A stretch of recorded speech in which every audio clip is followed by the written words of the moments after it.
Kita sekarang memasuki tema terakhir kita, mengetahui Yesus, hikmat sejati dari Allah. Sepanjang kitab Amsal, kita belajar bahwa hikmat adalah sesuatu yang perlu dicari, dipeluk, dan dijalani.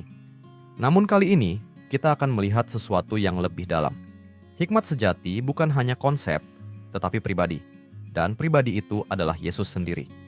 Hari ini, kita akan melihat bagaimana Yesus menunjukkan hikmat terbesar dari segala hikmat. Hikmat yang membungkam para ahli, menantang para pemimpin agama, dan mengubah dunia untuk selamanya. Tetaplah bersama sampai akhir, karena kebenaran ini akan menolong kita melihat Injil dengan cara yang baru dan penuh makna. Markus pasal 6 ayat 2. Pada hari Sabat, ia mulai mengajar di rumah ibadat dan jemaat yang besar takjub ketika mendengar.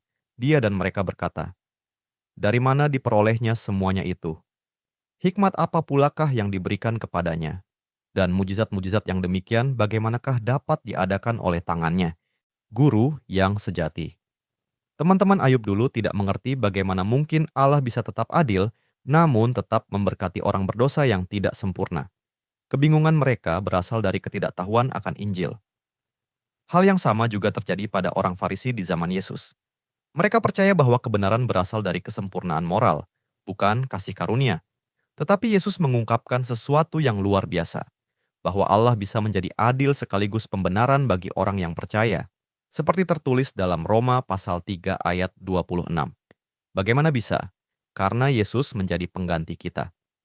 Dalam Markus pasal 10 ayat 45 tertulis, Anak manusia datang bukan untuk dilayani, melainkan untuk melayani dan untuk memberikan nyawanya menjadi tebusan bagi banyak orang.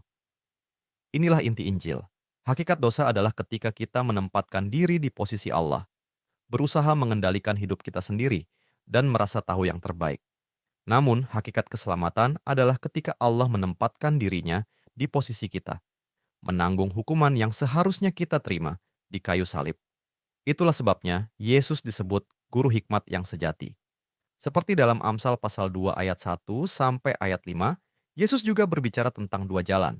Jalan yang sempit menuju kehidupan dan jalan yang lebar menuju kebinasaan. Seperti dikatakan dalam Matius pasal 7 ayat 13 sampai ayat 14. Namun berbeda dari guru manapun sebelumnya, Yesus tidak hanya menunjukkan jalan itu. Dia menjadi jalan itu sendiri. Dia menunjukkan bahwa jalan menuju kehidupan adalah Injil itu sendiri. Inilah sebabnya kita bisa menjadi dua hal sekaligus. Orang berdosa yang pantas dihukum, namun juga anak-anak Allah yang dikasihi dan dijaga.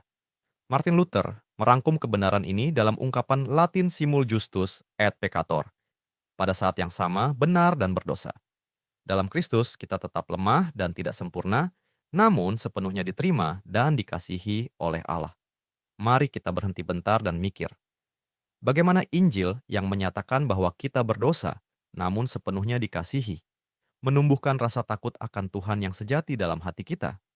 Bagaimana hal itu mengubah cara kita memandang Yesus, bukan hanya sebagai juru selamat, tetapi juga sebagai hikmat sejati dari Allah? Mari kita berdoa bersama. Tuhan Yesus, semakin kami merenungkan Injil, semakin kami kagum dan rendah hati di hadapan-Mu. Engkau menggantikan posisi kami supaya kami bisa diterima di hadapan Allah. Hikmat-Mu melampaui segala pengertian manusia, dan melalui-Mu kami melihat hati Allah yang penuh kasih. Ajarlah kami untuk hidup dalam takut akan Tuhan, dengan rasa syukur, hormat, dan sukacita. Amin. Terima kasih telah bergabung dalam pembelajaran Alkitab hari ini. Jika Anda merasa diberkati melalui firman ini, bagikan kepada keluarga dan teman-teman Anda.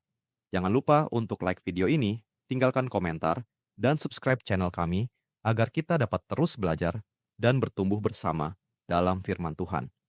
Tuhan Yesus memberkati.